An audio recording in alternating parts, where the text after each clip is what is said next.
Every day across the planet, millions of people are recording incredible moments from the extraordinary world we live in and sharing them instantly around the globe.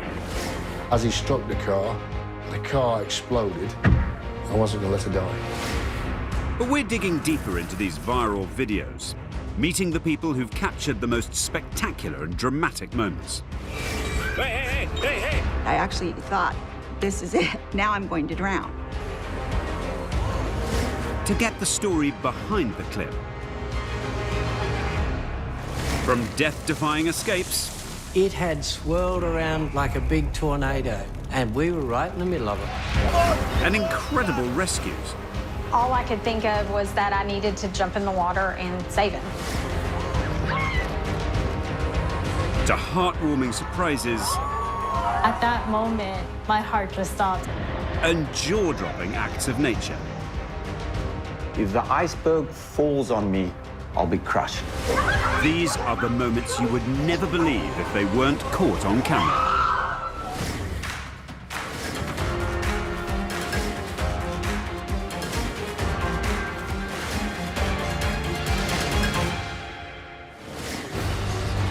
Coming up, a Hitchcock-esque nightmare for one homeowner. We walked into the door, and next thing you know, all hell broke loose. Thousands of birds in the house. Terror in the bakery. It took me 2 seconds to understand that something really, really bad was happening. And a heroic rescue with seconds to spare. I tripped over my feet, ended up on the railing. I was like, damn, I couldn't even get up. But first, when disaster strikes, who are you going to call? The emergency services are full of superheroes, often going above and beyond the call of duty in extremely dangerous situations. This police officer in Indiana was wearing a body camera when he was called to a house that had been ripped apart by a gas explosion just seconds earlier. The property was reduced to rubble, trapping family members inside, including a 3-year-old girl. Here, baby. I'm going. Here, go. Go, go. Go. Thanks to the officer's determination, the child was rescued with only minor injuries. And this distressed 4-year-old was saved by a team of white helmet volunteers after falling down a well in Syria. Rescuers worked for 2 hours to bring the terrified but unharmed girl to safety.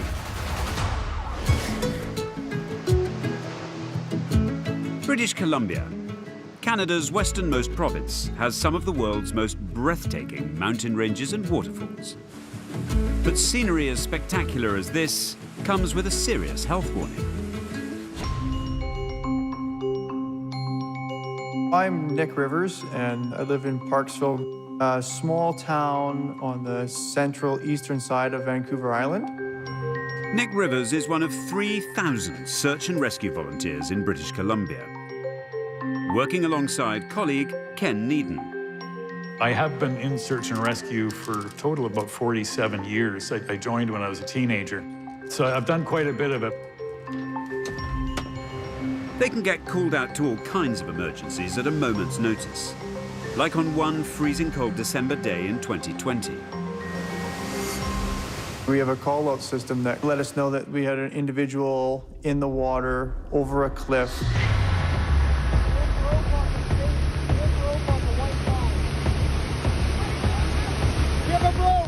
A man has fallen into a dangerously fast-flowing river. He's desperately clinging to a half-submerged log and being battered about by the turbulent water. Every time we get called and get a task like this, we know it's going to be very urgent. This was by far the most intense, dangerous rescue we've ever been on. Within 15 minutes, we were there with the trucks and the gear standing at the cliff edge. There's a lot of thoughts that enter your mind. First off is we need to make sure that everybody comes home safe from this. But there's no guarantee. This is a deep river canyon, full of freezing water that is flowing ferociously towards a waterfall with a sheer drop. You don't really get a sense of how high that waterfall is crashing down into the rocky river bottom below. We have over the years done body recoveries in that area, so it would not have been a good outcome if he had gone over. Nick quickly realizes they have only one option. All of our training goes to, if you don't have to go in the water, don't go in the water. So in this case, we have to go in the water. Now it's whatever we can do to make sure that I can stay safe and come home. And time is running out. The water temperature was 4 degrees Celsius, and water removes heat from your body 25 times faster than air does. So hypothermia was absolutely set in. Swift water rescues like this are extremely dangerous due to their unpredictability. In this case, it's made even tougher by the fact that once Nick goes over the top of the cliff, his fellow rescuers can no longer see or hear him. It's very tense because I know I'm sending him into an area where the river is running very quickly and raging down in there. And I know as soon as he dropped a little ways over, we couldn't see him anymore. Ken was up top. He's acting as the rope team leader, so he's control the whole scene up there. Dee was right up front, running one of the rope systems, basically controlling the distance of rope that I could go in or come out. All we could hear were the public across the river who could see him. We had to rely on hand signals from across. There was firemen and then search and rescue people across radioing back and forth how much line to give out. I remember they were saying 2 more feet, 2 more feet, and I'm thinking that was 6-8 feet ago that you said 2 more feet. So I'm very hesitant how much rope to let out, and finally they did say stop. There was quite a struggle to get to the subject. The current was way too strong. The first attempt to get to the stranded man fails. Every setback is costing time. And the man they're trying to rescue has now been in the freezing water for up to an hour. Swimming upstream in that river is not easy, but I did actually get a hold of the log and I was pulling myself up to it. He lost the ability to continue holding onto the log, so he entered the water.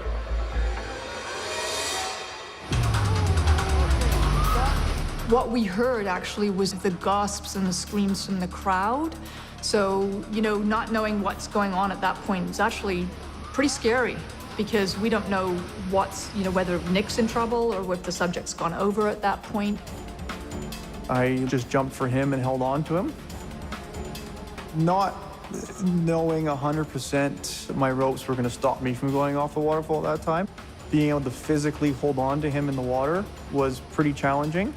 In human nature, you try to climb, you're trying to get out of the water. So as he's trying to climb out of the water, he's holding me under. So I got held underwater quite a few times by him while being pulled to the side of the river. But I just have to keep holding on to him because he's, my grip strength is the only thing that's stopping him from going over the waterfall. Once we were in a safe part of the river, then it was trying to get him in a harness. But it was spinning us around like being in a blender and made it very tough to put the harness on him. And he was so cold that he wasn't able to speak, didn't understand basic instructions, just very hypothermic and very stiff and very challenging. The harness eventually goes on, but relief is short-lived. The team is now facing a new challenge. It's much more a switch between a swiftwater rescue to a rope rescue. How do we make sure that we don't get dragged up the cliff edge? We want to make sure that we keep our subject away from any hazards. You're a long way from done at that point. For us, we want him up over the top end of the cliff and in the safe zone. The rescue wasn't over. Finally, over an hour after first entering the water, the man is back on solid ground. When we got to the top, I had to be carried over the edge. I had no energy left. I couldn't even stand up. There was nothing left in the tank for me. It did cross my mind that it could have been a very negative outcome for me, but not until I got up to the top and our subject was handed off to the ambulance service. The man was rushed to hospital in a critical condition. It's still not clear how he came to fall into the water. I didn't realize that this incident had been caught on camera until the next day. It surfaced on social media.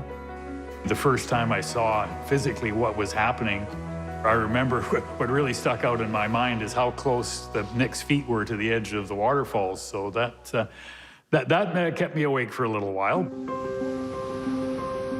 It was a pretty emotional moment to actually watch that for the first time and realize what we had put Nick into. You know, he was pretty amazing. Coming up, it's man versus hundreds of birds. It was like a horror movie. And bedlam in the bakery. When I look at the video, I can't believe that we weren't killed.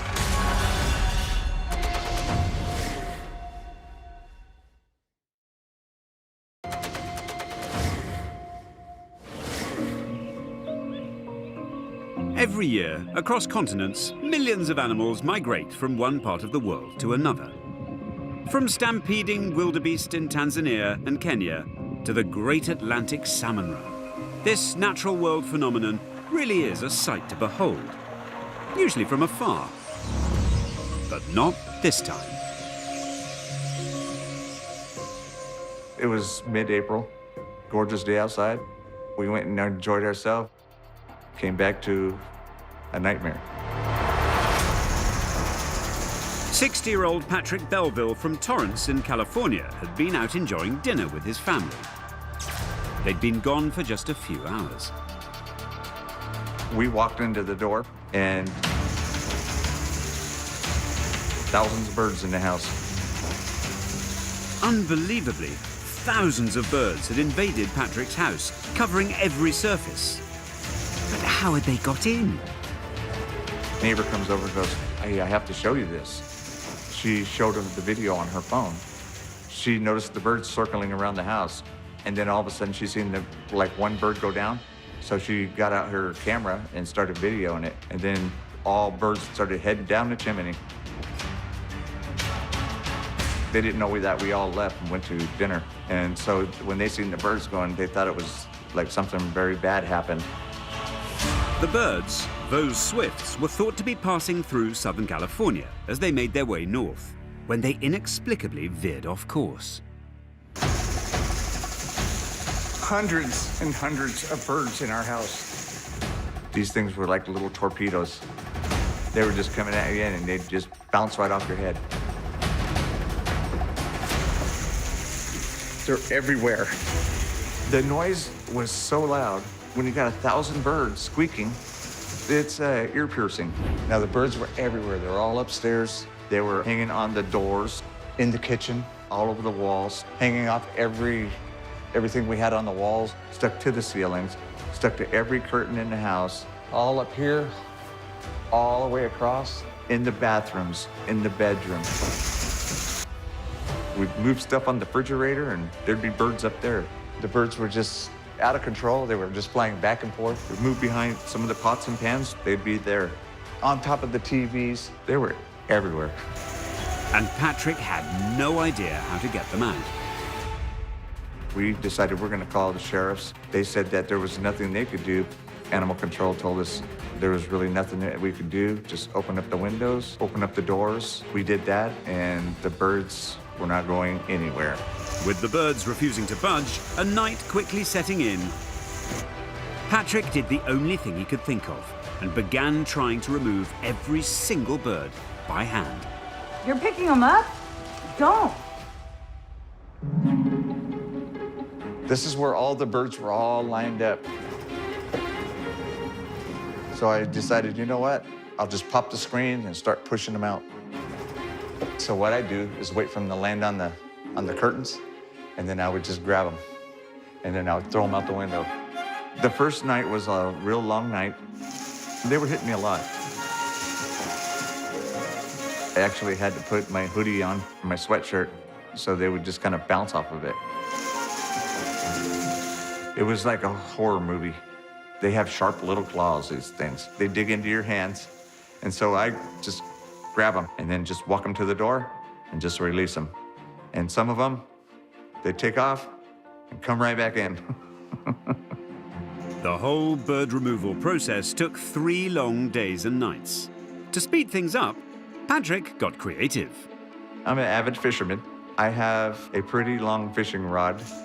The only way to get the birds off the ceiling was I had to tap them with the tip of the rod. They would slide down the wall, and then we'd grab them and throw them out the door. So after removing about 800 of them, I found this box, and I was like, you know what? This box is perfect for birds. It was very thin, so when I put the birds inside of it, they couldn't flap their wings and fly out. And so I just started putting them in the box and walk them out and shake the box out and release them and watch them go and meet up with the others. To get the last bird out was such a relief. I feel like I accomplished something. But then we had the big cleanup. The bird poop was a nightmare. It was everywhere. We had to get rid of everything, all of our drapes. The carpet was totally damaged, beyond repair. The whole episode was a costly and frightening experience for the family. I remember the movie Alfred Hitchcock's The Birds, and it kind of freaked me out when I was a child. And that's what it reminded me of. Because there's a scene in there where the birds are going down the chimney, and it was exactly like that. And Patrick's taking no chances when it comes to their return journey. We make sure the windows are closed, we make sure the flue's closed on the fireplace, and we make sure that when we go, everything is closed. And who can blame him? But it's not just birds wreaking havoc.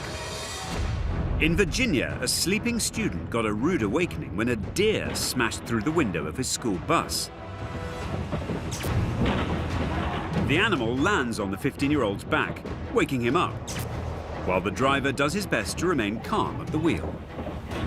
The shocked but unharmed animal made a swift exit through the bus doors.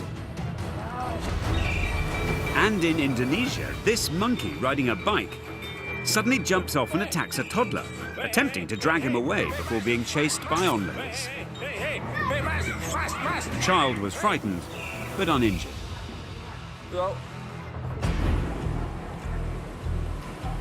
Now the daily grind can get repetitive, doing the same thing day after day after day.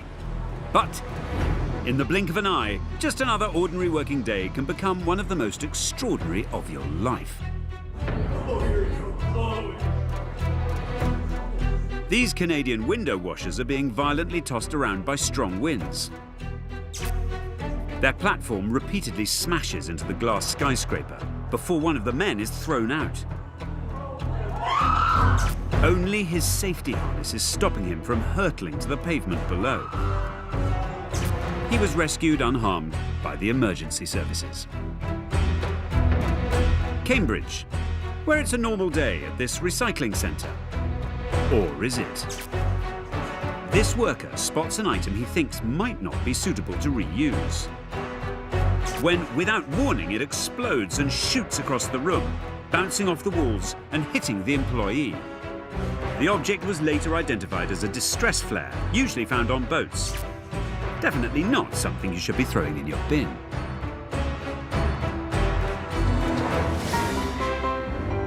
Now to New York, and one of its many delicious Italian bakeries. And I have to show you my absolute favorite cookies. Owner Mary Baldifron has been baking her signature cakes and pastries in this community for over 2 decades. We decorate them beautifully, but we do make over 250 items at the bakery, so I have to be able to bake everything. On a wintry February evening, Mary decided to close the bakery early and was dealing with the last-minute rush. Usually there's 30 people in the lobby close to the end of the day because everyone's trying to get in before we close. So I cleared out all the customers. With only the staff left behind, there were just some final jobs to do before they could clock off for the night. I was decorating cookies at my station, and another employee was packaging cookies up behind me. I was standing at the register furthest away from the front of the store and had my head down. Even though we had our backs to each other, we were having just, funny conversation. It was just a typical giddy day towards the end. Everyone's looking forward to go home, and then it all changed in an instant. What I heard was the windows just shattering and making a loud explosion noise. I didn't understand why I was being pushed back. It probably took me 2 seconds to understand that something really, really bad was happening. Outside, an elderly driver has lost control of her car. She went in between 2 support posts, ends up going right through the front doors, which were closed, and takes out the entire front facade of the bakery. The car ended up almost 40 feet into the bakery, taking out all the pastry cases, all of our countertops, the decorating tables. It's chaos inside. Mangled cake cabinets, broken glass everywhere, and a car in the middle of the bakery with its engine still running. My one leg is jammed in there, and I'm pushing so hard on the case in front of me to try to prevent it from squeezing me to death, because it was that tight. Mary quickly frees herself and begins looking for the colleague who'd been standing next to her packing cookies just moments ago.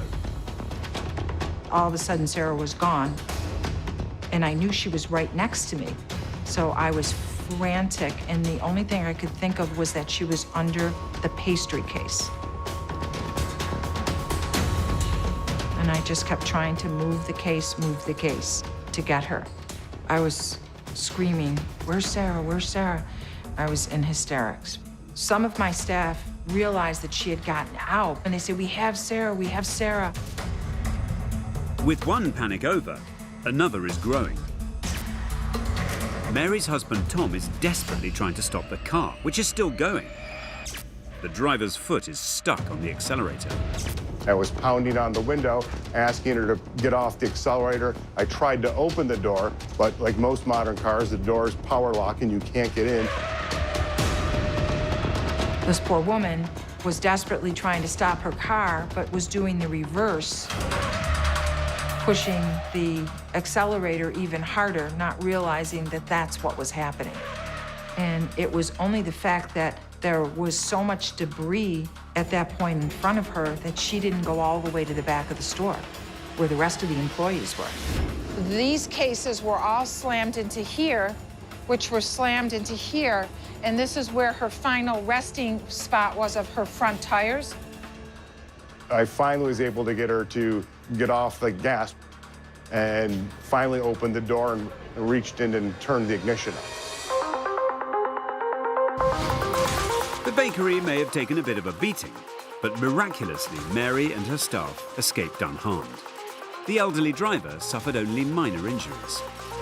It wasn't until 5 days after this crash that we realized that we had caught all of this on video, and we had 5 different cameras. I haven't seen this video in a long time because I try not to. When we first saw the video, we were stunned. It was horrific. We were blessed that day that no one got hurt or killed. I was in shock all over again. Did not realize how far Mary had gotten pushed back. I can't believe this. When I look at the video, I can't believe that we weren't killed. I don't understand who was looking over us at that point. We were very lucky. The store had to close for 2 weeks while the extensive damage was repaired. But Mary doesn't hold the driver responsible. Her family and I speak frequently. It was an accident, and we wish this poor woman nothing but love, and we hope that she will eventually be able to come back into the store. But hopefully, next time it'll be on foot, like every other customer. We know that people want cannolis, but we want them to get them safely. Coming up, a builder gets called on for help by an unexpected client. Your heart sinks a little bit, and you're thinking, this could really not end well. It's not a nice feeling seeing an animal in distress like that. And a terrified commuter finds himself on the wrong side of the tracks. I was like, I really don't think I'm gonna get out of here now. Had my life shook right in front of my eyes.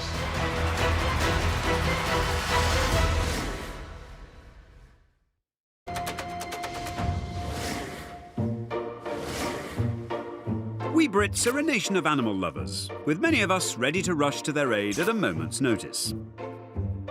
But sometimes our furry friends are more than capable of rescuing themselves.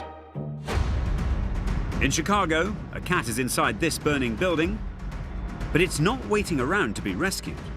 Instead, it jumps 5 floors to safety, much to the horror of onlookers. Amazingly, the cat escaped injury, and with all its 9 lives still intact. We're off to Cornwall now, where animal-loving builder Leon Pinto has lived for 25 years. I run my own construction company. I do most of the organising stuff, getting materials on sites and things like that. All the behind-the-scenes stuff, really. Last year, Leon was working on a building site near the banks of the muddy Helford River. The mouth of the river goes out into the sea. The water is very murky. The ground underneath the water is incredibly boggy. It's not the nicest water at all. On this day, Leon arrived at the building site before the rest of his team. But as he quickly discovered, he wasn't alone. I sort of came into the building and straight away heard the noise of a dolphin. But Leon isn't near the coast. He's 3 miles inland. So he rushes down to the riverbank where he discovers a helpless dolphin, stranded in the shallow, muddy waters. I didn't know how long he'd been there. A lot of things went through my head as to why is it here, how has it got here. It was a moment of confusion. I feel like it was trying to communicate and wanted help because it didn't show any signs of being scared that I was there. Without hesitation, Leon enters the river. At first, it was a little bit daunting because, you know, it is a wild animal and you don't quite know how it's going to react to a human coming that close. The dolphin was exhausted. It didn't make any attempts to get away from me or anything like that. With the river directly connected to the sea, its water level is affected by the high and low tide. And it's starting to fall, meaning Leon has to act fast. My first instinct was to get him out into deeper water so that he could swim away. He's got my fins now in the mud. It's like he can't really move. I got my arms underneath him. You know, he would let me take his full weight off of him to try and get him up out of the silty mud. I pushed him out and he was so exhausted that he rolled on his side, barely made any attempts to swim at all. Your heart sinks a little bit and you're thinking, this could really not end well. Leon's rescue attempts are failing. Each time he tries to push the dolphin to deeper water, it becomes stuck in the muddy riverbed. I was actually having to clean his fins off from the mud from where he was banking himself every time he would come back into the shoreline. Have you named him? I feel like he's an Oscar. Oscar. I didn't know what to do. It's not a nice feeling seeing an animal in distress like that. The clock is ticking, and the dolphin, now christened Oscar, is fading. I've been in the water for a good 2.5 to 3 hours by this time. We realised we needed to call for help. Leon makes contact with the British Divers Marine Life Rescue Charity, who swiftly dispatch a team to the scene. Leon was absolutely brilliant in the early stages of the rescue. He did all of the right things in helping to keep the animal calm and upright. It was very reassuring to know that people were on the way. It was still a panic as to how it was going to play out. Time was of the essence. Our initial first aid was to keep the animal wet, so the team were getting buckets of water and gently pouring them over the animal to keep its skin from drying out. After inspecting Oscar the dolphin to make sure it isn't injured, the team decides the safest thing to do is transport it back to sea by boat. We lifted the dolphin up onto the boat.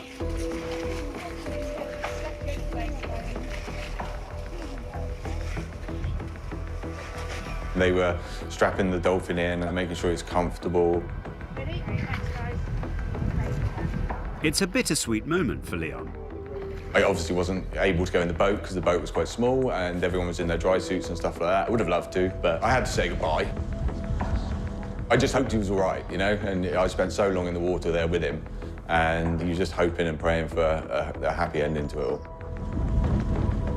Once we'd gotten the dolphin on board the boat, we took it all the way out to the mouth of the Helford estuary. We lowered the animal over the side in a stretcher. There is always that nerve-wracking moment that things might not go as you hope and the animal might just sink, or it might start behaving strangely, it might respond really poorly all of a sudden. But to everyone's relief, Oscar the dolphin rallies. It's really trying to swim. If you're happy in that, I'm happy to give it a chance. Yeah? It was starting to kick its tail, it was looking pretty strong when we dropped the net. Okay. Pull it in, pull it in. Go on, go on, go on, go on, go on. You could see the animal go for quite some distance, and you could even hear it breathing as it went as well. It was just really fantastic to do right by this dolphin. It was just incredibly lucky that it was found in the first place for that to happen, as if it had been a few hours later, it could have been a really, really different ending. The rescue video was uploaded to social media and quickly captured the hearts of all those who viewed it. It brings back a lot of good memories. Yeah, I can't wait for my daughter to be old enough so I can show her. The video had something like 2 million views. It went viral very quickly. I was absolutely flooded with messages of well wishes, people calling me a hero and stuff like that. It was incredibly humbling, and it crosses my mind a lot that there is a dolphin out there that we saved, and you know, maybe one day I'll bump into him out on the sea. Hopefully he'll remember it's me.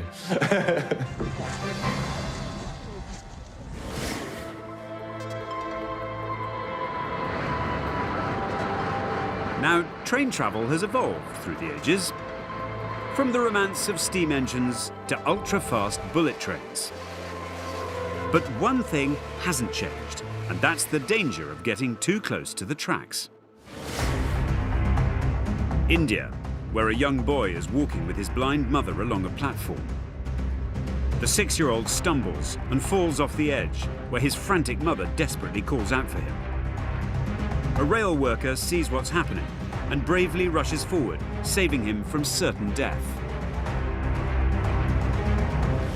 In Utah, a state trooper on a night shift notices a car stuck on rail tracks. The driver is unconscious after a medical episode, and a train is fast approaching. The trooper rushes to the man's aid, pulling him out of the vehicle seconds before the train plows through, completely destroying it.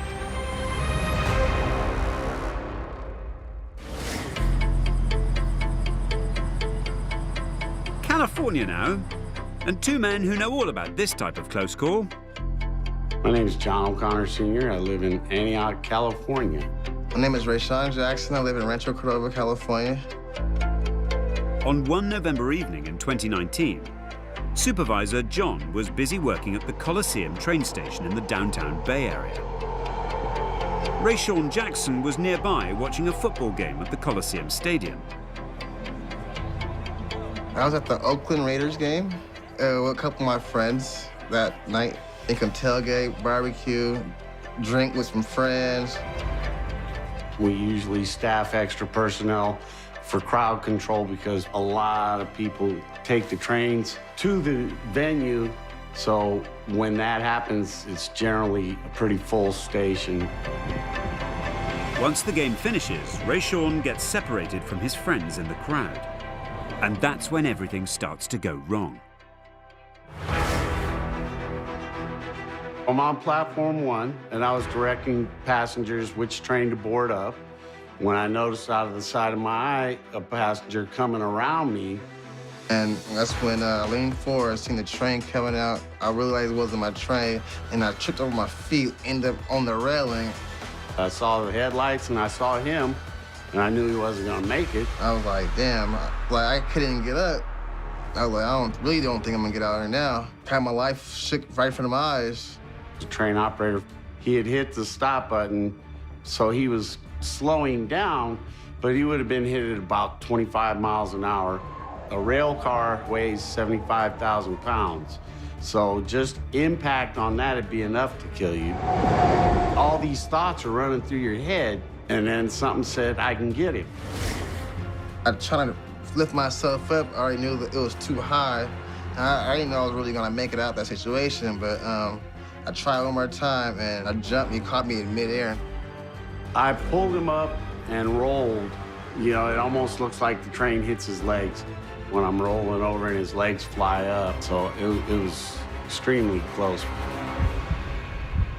My whole hearing went completely soundless. I thought I was probably dead or something. I couldn't hear, and it was blurry. I got up, and he was still sitting there with his head down, and everybody's yelling at him. Dude, you could have got killed. What the hell, you know? And he put his hand out, and that's when I realized that, sorry. And that's when I realized that was somebody's child. And that was a human being, and he could have died. If I hadn't pulled him out, odds are he wouldn't have made it. He would have died. And if he didn't die, he would have been severely maimed for the rest of his life. It just wouldn't have ended well.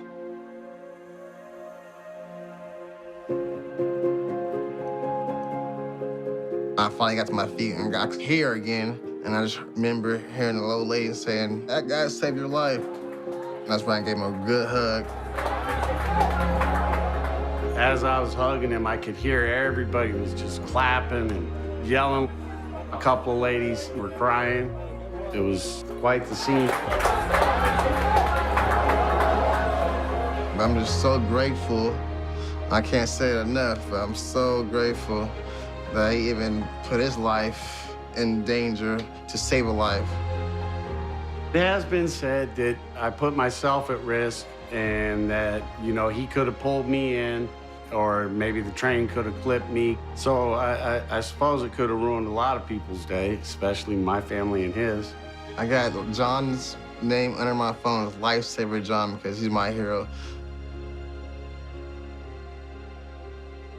It's gonna be a bond until I die, for sure.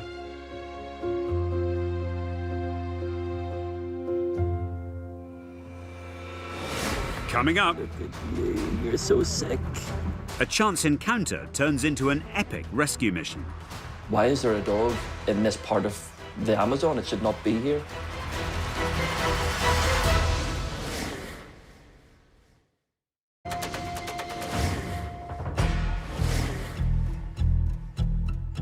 For centuries, there's been one question dividing the great British public. Do you prefer cats or dogs? For those in our next batch of clips, it's definitely the latter.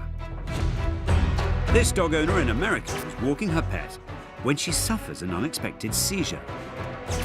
So the loyal dog puts itself in danger by standing in the middle of the road to summon help from an oncoming van driver. Its brave actions pay off. The woman went on to make a full recovery.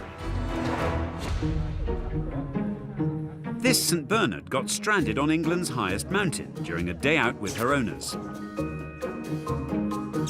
4-year-old Daisy collapsed while walking back down Scarfell Pike in the Lake District, and it took the 16-person rescue team 5 hours to carry her down on a stretcher.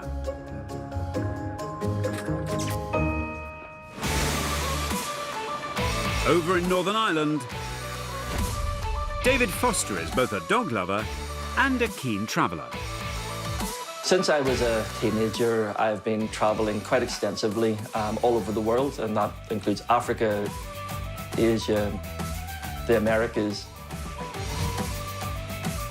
But there was one place David was still desperate to visit. I've always wanted to go to the Amazon rainforest.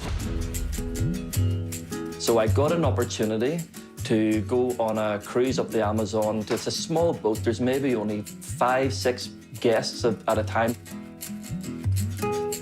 There's parrots flying overhead. We saw river dolphins too, and fish jumping out of the water.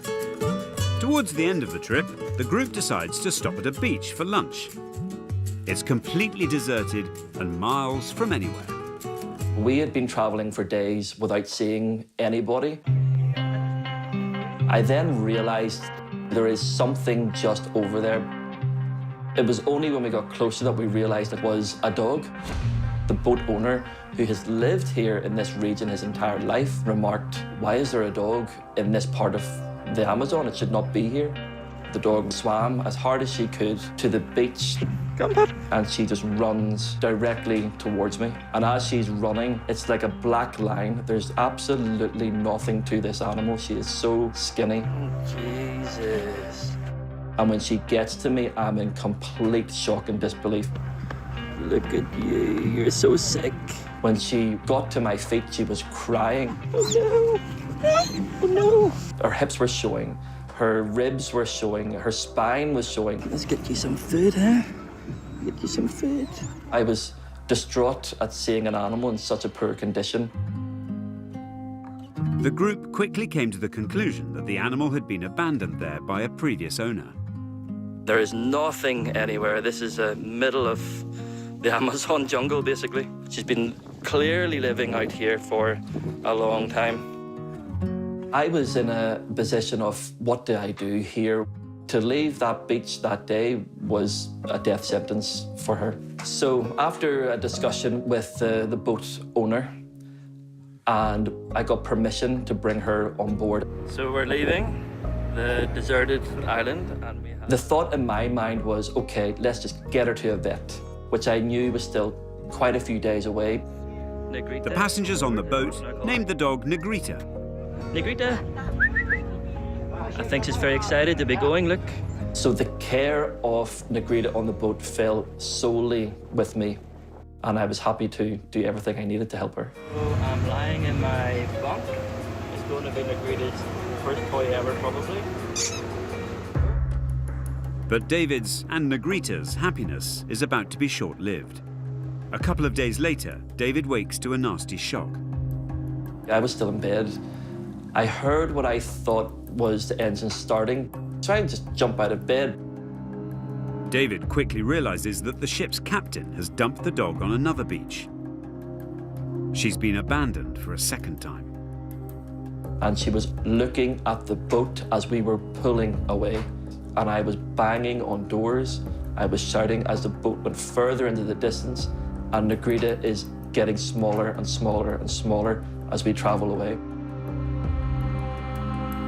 I've just rescued an animal potentially from dying, and now she's back on a beach again to suffer the same fate. This couldn't happen, but we have to go back and get that dog. David convinces the boat crew to return to the beach, and he rescues the dog for a second time. Come, Negrita. When we got back, Negrita was sitting in exactly the same spot where she was as I watched her as we pulled away. And up she comes. Done. And she was not, from that moment, ever going to be out of my sight. She was waiting for us. And the result is this, look. I had decided I'm bringing her home. Are you ready, Negrita? You ready for your dinner? Ready? Here we go. Good girl. David arranges for the dog to be cared for by a rescue centre in Sao Paulo until he can get her home to Northern Ireland. And he begins sharing his remarkable story online. When I flew across the Atlantic and landed in London and turned my phone on, it was just crazy, the amount of messages, missed phone calls, voicemails.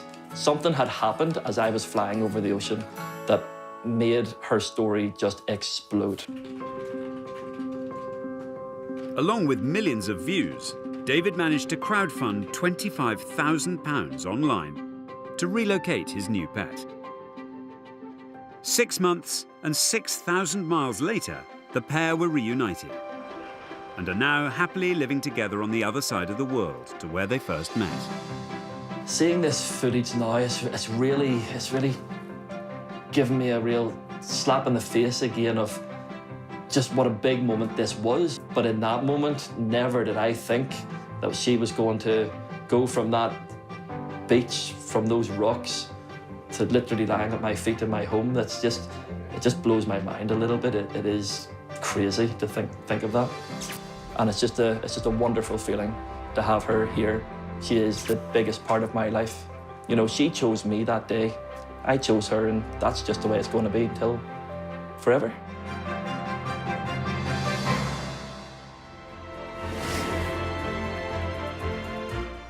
When a 10-year-old goes missing, one mother worries her son was somehow involved. Secret surface in new thriller Hollington Drive starting tomorrow at 9. And Sunday night at 10:20, our comedy panel show returns new Sorry I Didn't Know, hosted by Jimmy Akimbola.